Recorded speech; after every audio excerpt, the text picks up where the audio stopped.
दोस्तों exam report में आपका स्वागत है। आज हम पहुंच चुके हैं पटना से 139 किलोमीटर की दूरी पर स्थित दरभंगा जिला। दरभंगा में एक ऐसा चंद्रधारी म्यूजियम है जो स्टेशन से मात्र 200 मीटर की दूरी पर स्थित है। इस म्यूजियम की कुछ खास बातें हैं जो महाराजा जनक और उनकी पुत्री सीता का कैसे जन्म हुआ, इसके बारे में आज हम विश्लेषण करने वाले हैं, चित्रण करने वाले हैं। हम अपने कैमरामैन से गुजारिश करेंगे, दिखाने का प्रयास करेंगे कि किस तरीका से माता सीता का जन्म हुआ था। थोड़ा इस तरह बढ़िए। ये आप देख सकते हैं सीता जी का जन्म दृश्य।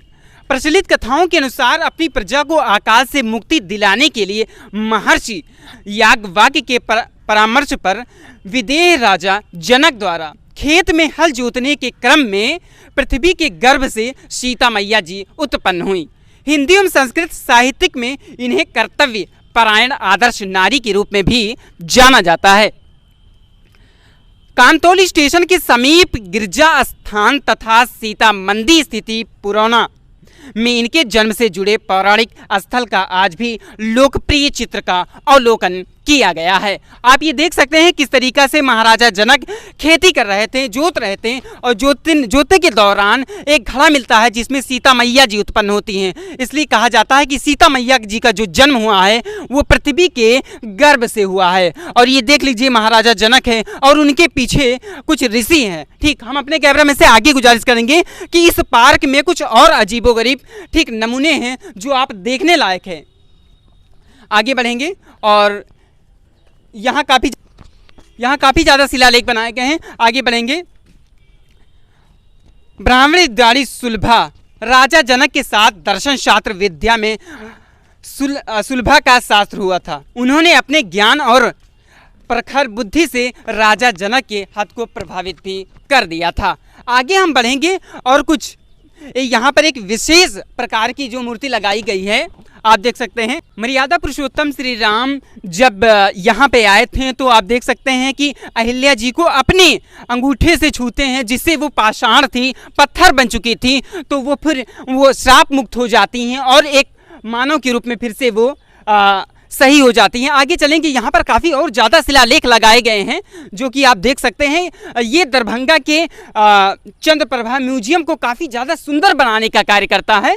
आप देख सकते हैं ब्राह्मण ज्ञानी मैत्री महान दार्शनिक याज्ञवल्क्य की धर्मपत्नी मैत्री ज्ञान में परिपूर्ण नारी थी। इनका अधिकांश समय साधना में व्यतीत होता था। आगे हम और कैमरामैन से बढ़ने की कोशिश करेंगे कि कुछ और शिलालेख यहाँ पर लगाए गए हैं। महासती अनसुईया जी का चित्रण किया गया है जो कि यहाँ पर एक अध्ययन का कार्य कर रही थी।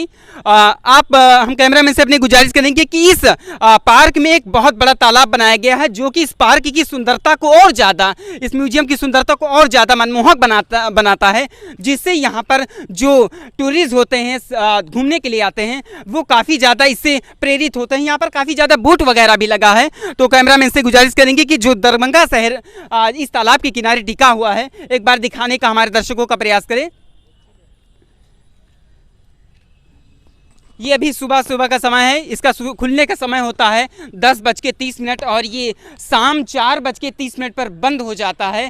अभी आज यहाँ पर मौसम थोड़ा खराबी होने के कारण दर्शक तथा श्रद्धालु यहाँ पर कम आए हुए हैं, नहीं तो यहाँ पर लाइन लगे होते थे, तांता लगा होता था श्रद्धालुओं से। आगे हम बढ़ेंगे। एक बढ़िया सा आप देख सकते हैं शिलालेख है। महान दार्शनिक गार्गी का चित्रण किया गया है। मिथिला नरेश जनक के नवरत्नों में से एक गार्गी गर्ग गोत्री में उत्पन्न हुई थी।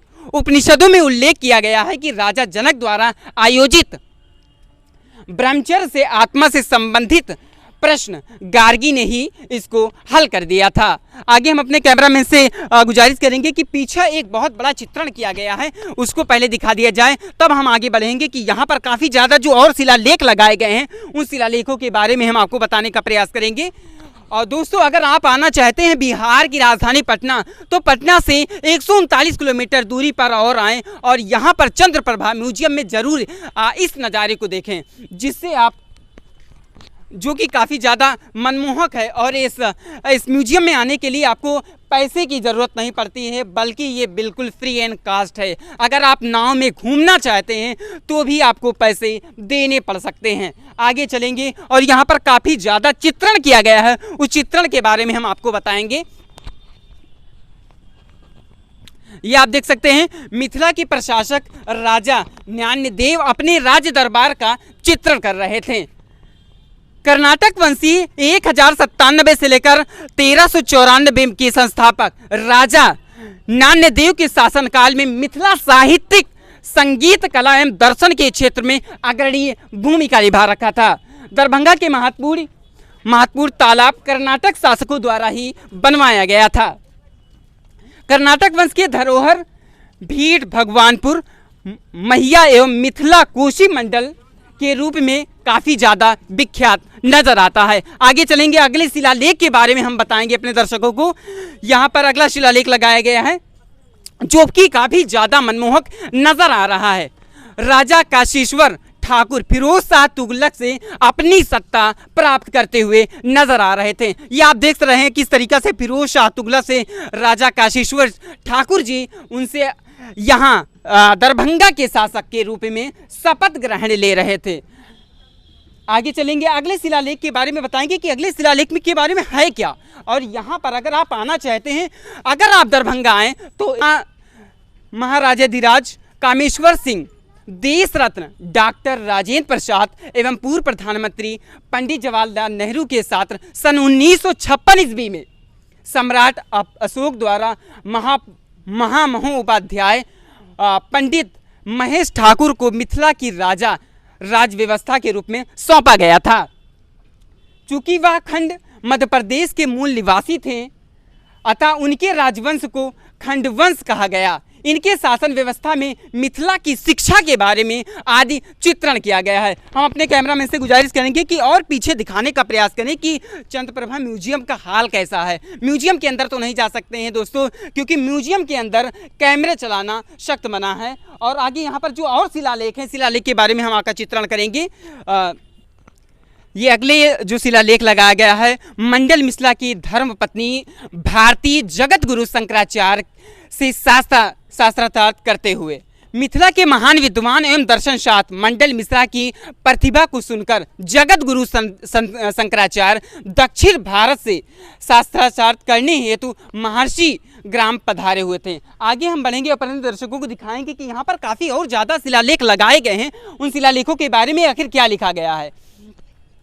गोनू झा राजा शिव सिंह के दरबार में अनमोल रत्नों में गोनू झा, बीरबल और तानसेन के समान इनकी संज्ञा दी जाती थी। आगे बढ़ेंगे और अगले शिलालेख के बारे में हम थोड़ा कथित बताने का प्रयास करेंगे। कुछ शिलालेख अभी लगाने यहाँ पर काफ़ी ज़्यादा बाकी रह गए हैं। मिथिला कोकिल विद्यापति अपने सेवक उद्यान के साथ यहाँ पर कार्य करते हुए नजर आ रहे थे। कैमरामैन से कहेंगे थोड़ा जूम कर चित्रण हमारे दर्शकों को दिखाने का प्रयास करें कि आखिर यहाँ पर जो मधुबनी शैली का प्रयोग किया गया है, ये चित्र ऐसे लग रहे हैं कि मानो अभी निकलते हुए प्रतीक हो रहे हैं। आगे बढ़ेंगे और अगले शिलालेख के बारे में बात करेंगे, क्योंकि यहाँ पर काफ़ी ज़्यादा मनमोहक चित्रण किया गया है शिलालेखों का।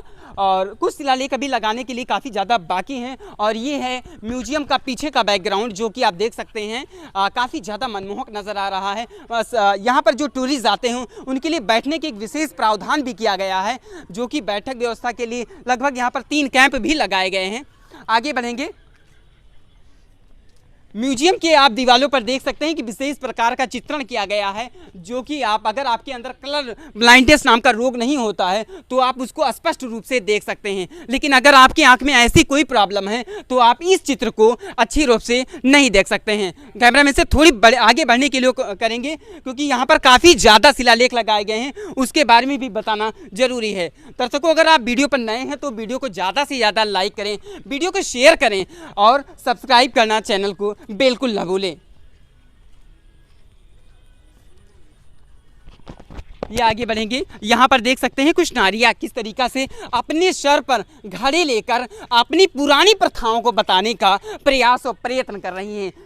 झिझिया नृत्य का दर्शन हो रहा है। जानते हैं भारत प्राचीन प्राचीन समय से ही विश्वगुरु कहलाता है और हमारे यहाँ अनेक प्रकार की व्यवस्थाएं हैं। हम चाहे औषधि के क्षेत्र में हों, चाहे नृत्य के क्षेत्र में हों, चाहे शिक्षा के क्षेत्र में हों, सभी क्षेत्र में हम विश्वगुरु कहलाए हैं। आगे आप देख सकते हैं किस तरीक़ा से यहाँ पर पुरुष वर्ग दिखाया गया है। हम अपने कैमरा में से पर जूम करके दिखाने का प्रयास करेंगे। ये चित्र ऐसे प्रतीक हो रहे हैं कि मानो अभी निकल आएंगे। ये है बिहार की कला, ये है मधुबनी शैली की कला। झरनी नृत्य का दृश्य। झरनी मिथिलांचल का शोक प्रधान नृत्य है, यानी शोक के दौरान यदि किसी का कोई का डेथ हो जाता है तो शोक के दौरान ये नृत्य का अवलोकन किया जाता है, ये नृत्य का समालोचन किया जाता है। आगे बढ़ेंगे और यहाँ पर एक और शिलालेख लगाने के लिए भी बाकी है, लेकिन ये म्यूजियम काफ़ी ज़्यादा आकर्षक और ये तालाब इस म्यूजियम की आकर्षक को चारों चांद लगाने में कमी नहीं छोड़ रहा है। आगे बढ़ेंगे और यहाँ पर एक शिलालेख लगाया गया है। कुछ नारियाँ हैं जो अपने गृह कार्य को कर रही हैं, गृह कार्य को कर रही हैं। समा चाकेवा का दृश्य। समा चाकेवा भाई बहन के प्रेम का प्रतीक है। हमारा देश हमेशा प्रेम का प्रतीक नजर आता है, चाहे रक्षाबंधन का त्यौहार हो या भैया दूज का त्यौहार हो। सभी त्योहारों में हम भाई बहन के प्यार के बारे में अवलोकन करते हैं। समा चकेवा भाई बहन के प्रेम का प्रतीक पर्व है। मिथिलांचल का यह प्रमुख लोक पर्व मनाया जाता है।